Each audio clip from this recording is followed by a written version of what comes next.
आज हम बाणासुर की एक बहुत ही पुरानी और शक्तिशाली कहानी में उतरेंगे। एक ऐसी गाथा जो भक्ति, शक्ति और अहंकार के महीन धागों से बुनी हुई है। ये एक ऐसा सवाल है जो इस पूरी कहानी के केंद्र में है।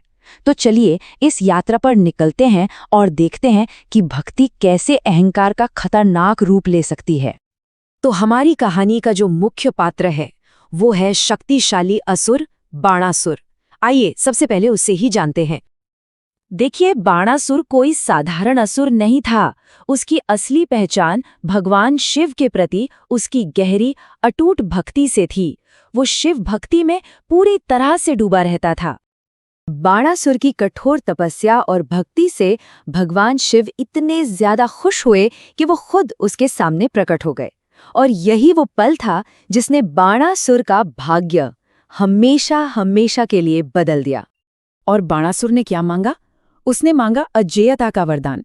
एक ऐसा वरदान जो उसकी किस्मत लिखने वाला था, लेकिन एक ऐसी दिशा में जिसके बारे में उसने सोचा भी नहीं था।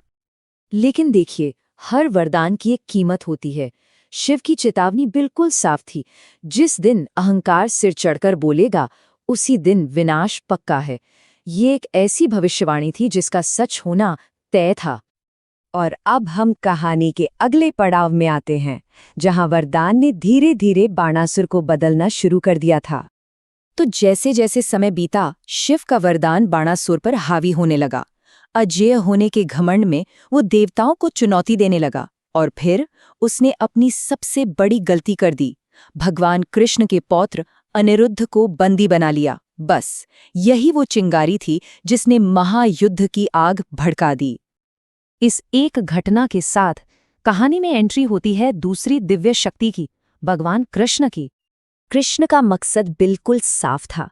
ये सिर्फ एक बचाव अभियान नहीं था, नहीं, बल्कि ये ब्रह्मांड के उस संतुलन और धर्म को फिर से स्थापित करने के लिए था जिसे बाणासुर के अहंकार ने बिगाड़ दिया था। और अब हम उस महायुद्ध की ओर बढ़ रहे हैं। एक ऐसा दुर्लभ टकराव जो इतिहास में शायद ही कभी देखने को मिलता है। जरा सोचिए, ये पल कितना असाधारण रहा होगा। एक तरफ थे कृष्ण, धर्म के रक्षक, और दूसरी तरफ थे महादेव, जो अपने ही वरदान से बंधे हुए थे, अपने भक्त की रक्षा के लिए। यह सिर्फ दो देवताओं का युद्ध नहीं था, ये वचन और धर्म के बीच का एक द्वंद्व था। एक ओर कृष्ण अपने सुदर्शन चक्र के साथ, और दूसरी ओर महादेव अपने पिनाक धनुष के साथ।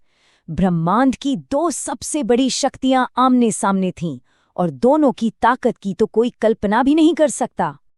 इस युद्ध की तीव्रता इतनी भयानक थी कि इसका असर पूरे ब्रह्मांड पर पड़ा।